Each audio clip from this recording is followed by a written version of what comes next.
Hello and welcome to all of our viewers in Nigeria and around the world to News Cycle on Global Television. Coming to you live from the nation's capital, Abuja, I am Ramsey Enoch. A quick reminder that Global Television is on DSTV channel 365 and Star Times 276. You can download the Global TV Nigerian mobile app for Android and iOS devices to keep track of our broadcast. The Supreme Court has removed Julius Abure as the national chairman of the Labour Party. In a unanimous judgment, a 5-member panel of the Supreme Court set aside the decision of the Court of Appeal in Abuja, which had recognized Abure as the party's national chairman. The Apex Court, in its decision, held that the Appellate Court lacked the jurisdiction to make such declaration, given that the substance of the case concerned the internal leadership of the party. The court emphasized that matters relating to party leadership are internal affairs, over which the judiciary has no jurisdiction. The mining marshals have shut down an illegal mining site in the Rafin Gabas community of Kokona local government area of Nasarawa State.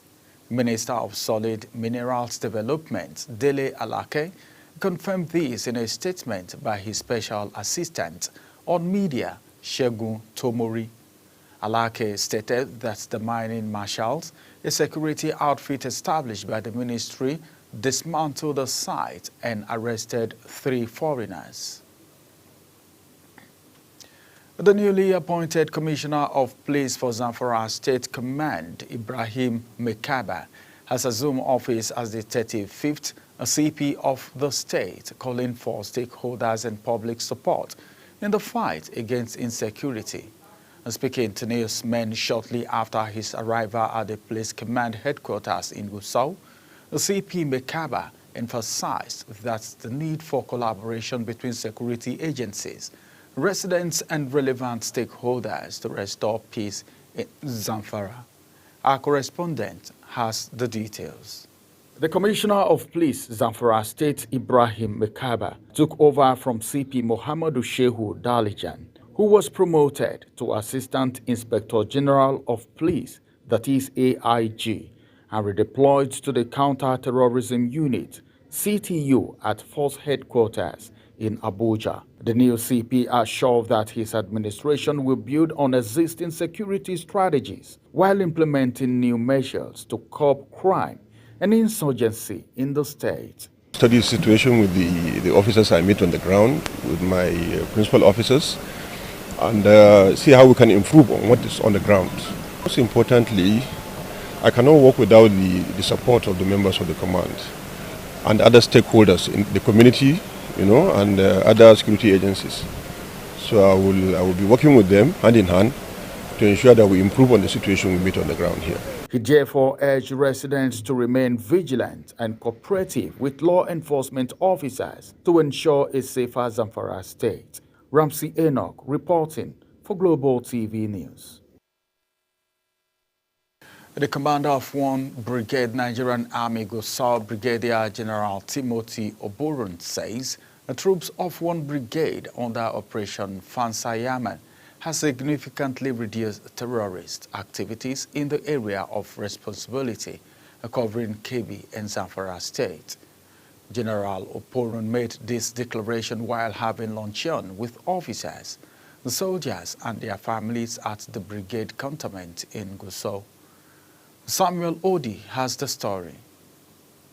The Commander 1 of Brigade, Nigerian Army, Gusau Brigadier General Timothy Oborum says the security situation was previously challenging, but through sustained military operations and dedication of troops, the Army has gained dominance over the region and curtailed terrorist activity to a large extent. He urged the soldiers to maintain their momentum, redoubling efforts to ensure all states in the Northwest are secured for peace and economic development. Brigade have been doing very well in all our operations, especially the ongoing Operation Forest Sanity 3.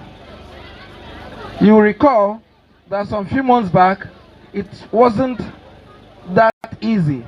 But with the efforts of our troops and the efforts of our officers, we've been able to dominate our AOR and subdue the terrorists to a very large extent.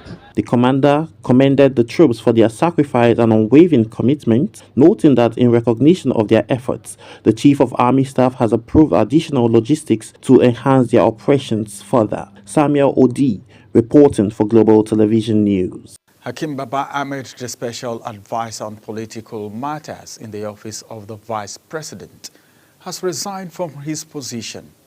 Presidency sources confirmed that Baba Ahmed, a former spokesperson for the Nigerian Northern Elders Forum, that is NEF, submitted his resignation approximately 2 weeks ago, although no specific reason was disclosed. Sources indicated that he cited personal ground in his resignation letter. As one of the time of filing this report, it remained unclear whether the presidency has formally accepted his resignation. Appointed in 2023, Baba Ahmed played an active role in representing the presidency at several high-level engagements during his tenure. One of the transmission towers in Enugu at the risk of collapse due to illegal mining operations at its base.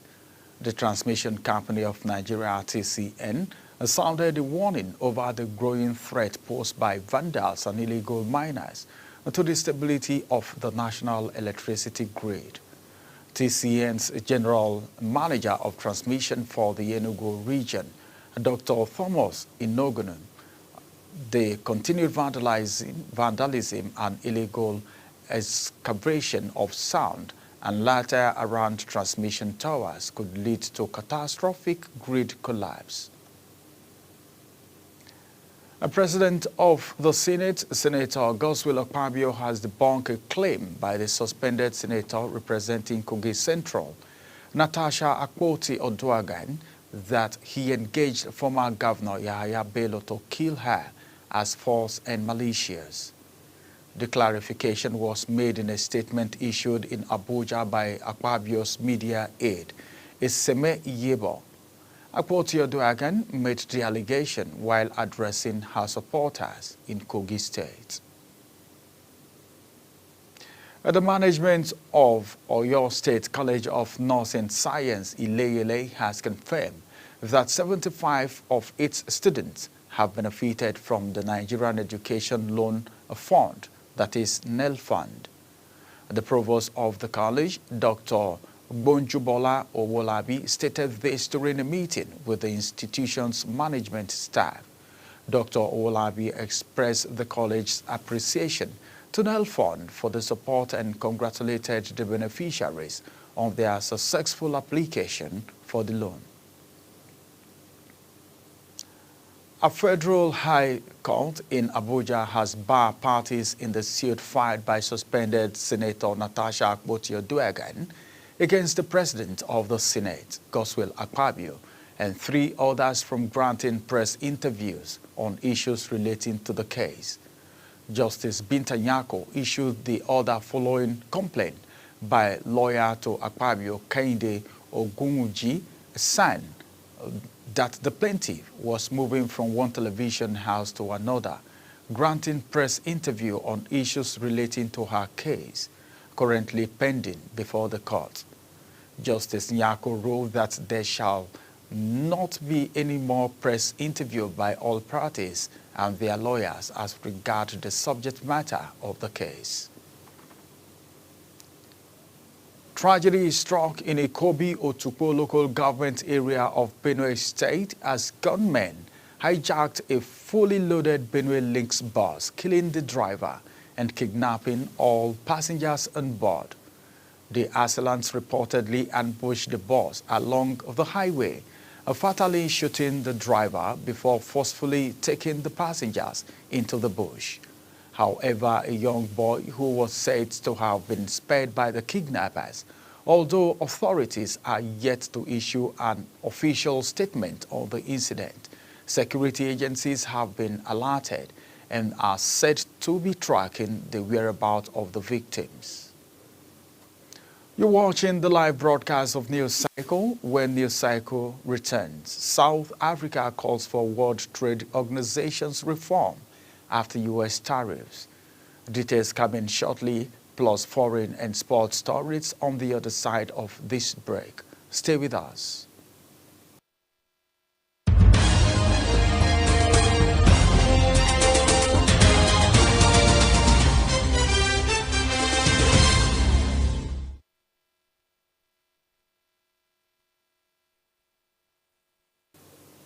Welcome back.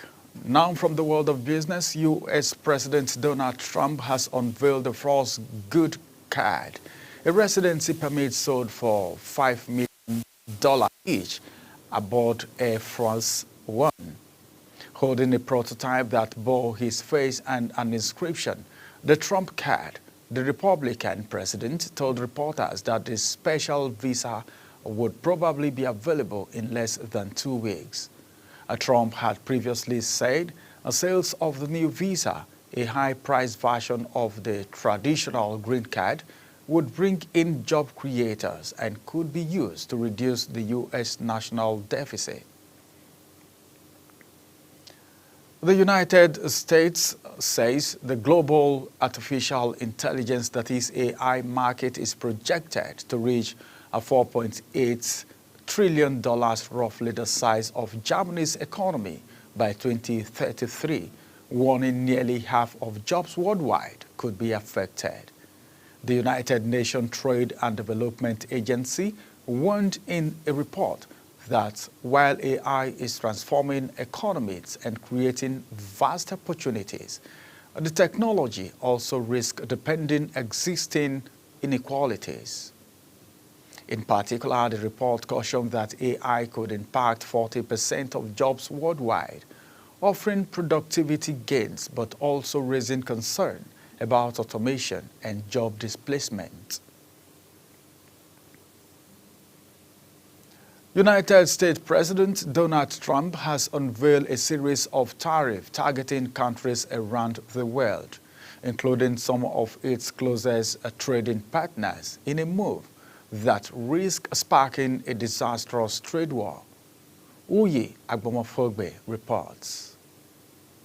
Speaking in the White House Rose Garden against a backdrop of U.S. flags, Trump slapped the most stringent tariffs on China and the European Union on what he called Liberation Day. My fellow Americans, this is Liberation Day, waiting for a long time. April 2nd, 2025 will forever be remembered as the day American industry was reborn, the day America's destiny was reclaimed, and the day that we began to make America wealthy again. Meanwhile, the dollar fell 1% against the euro and slipped against other major currencies as Trump was speaking. Trump reserved some of the heaviest blows for what he called the nations that treat us badly, including 34% on goods from superpower rival China, 20% on key ally, the European Union. If you look at Switzerland, 61% to 31%. Indonesia, Malaysia, Cambodia. Oh, look at Cambodia, 97%. We're going to bring it down to 49%. They made a fortune with the United States of America. United Kingdom, 10%, and we'll go 10%. So we'll do the same thing. South Africa, 60%, 30%, and they've got some.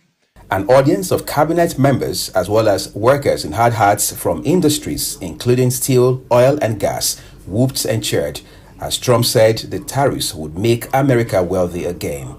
Uyi Agbomofogbe reporting for Global TV News. South Africa has called for the reform and reinforcement of the World Trade Organization after U.S. President Donald Trump imposed sweeping tariffs, saying all nations need to abide by the rules of global trade. Trade Minister Park Stahl, who told journalists that the tariff, including 31% on U.S. import from South Africa, will significantly distort trade across the board.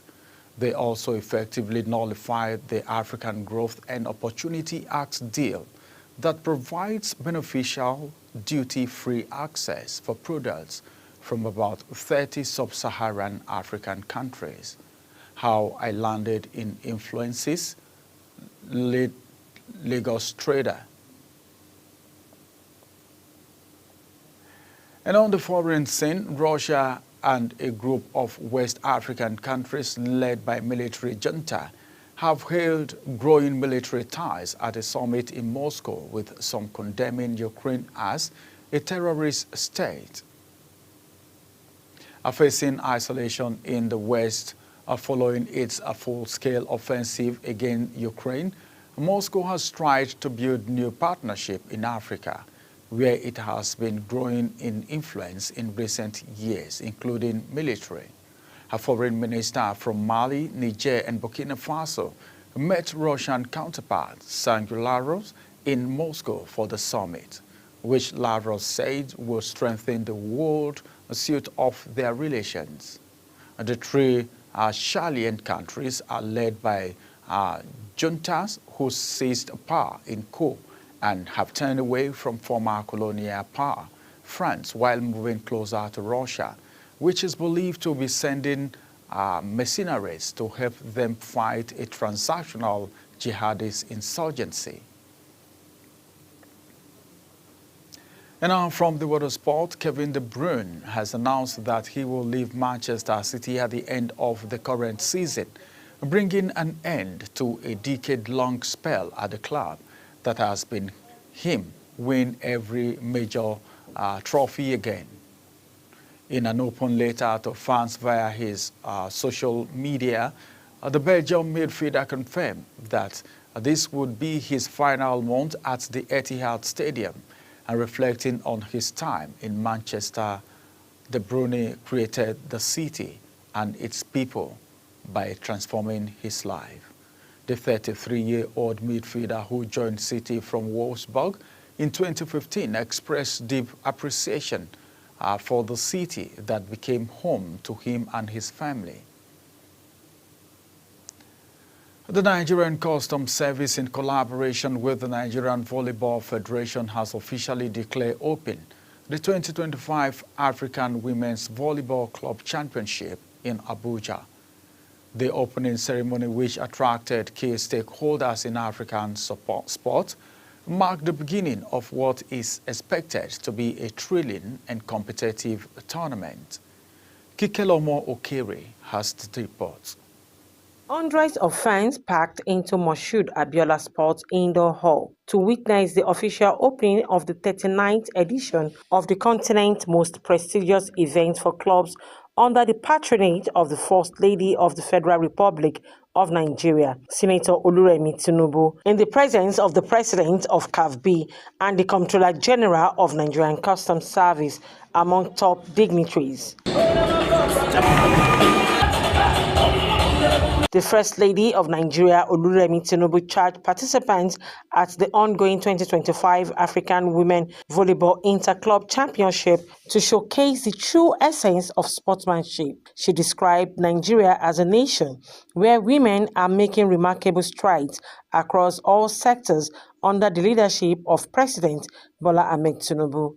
The First Lady further encouraged all participants to approach both victory and defeat with grace and dignity, adding that at the end of the day, they are all winners for participating in the tournament. I encourage you to see yourselves as ambassadors of sports and of the limitless potential that lies within every African woman. The discipline, teamwork, leadership, and resilience you cultivate as athletes are invaluable life skills that will serve you well beyond the volleyball court. The chairman, National Sports Commission, Shehu Diko, commends the First Lady for accepting to be the grand patron of the tournament. He acknowledged the Nigerian Customs Service with the support of the NCS for playing the pivotal role in ensuring seamless logistics of the championship. This championship is a testament to the strength and the spirit of African sportswomen who continue to break barriers and inspire the future of future generations. Also speaking, the President, Confederation of African Volleyball, says the championship provides a platform for the continent's best club to compete. Excellency, your leadership and your passion for development of the girl child continue to be a beacon of inspiration for us.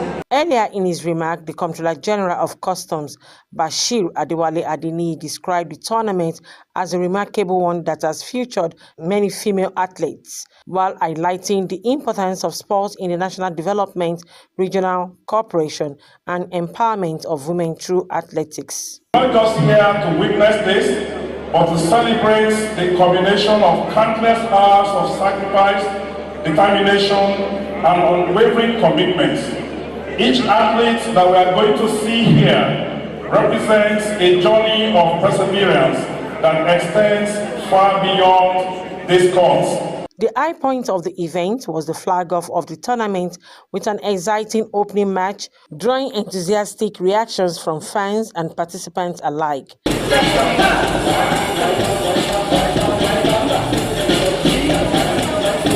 The 2025 African Women Volleyball Club Championship is expected to serve as a platform for showcasing talent, promoting unity, and strengthening sports diplomacy across Africa. Kike Lomo Okeri, Global Television News. Just 3 points separate leaders Barcelona from Real Madrid at the top of the La Liga in a gripping campaign, and 3 goals also divide the main marksmen.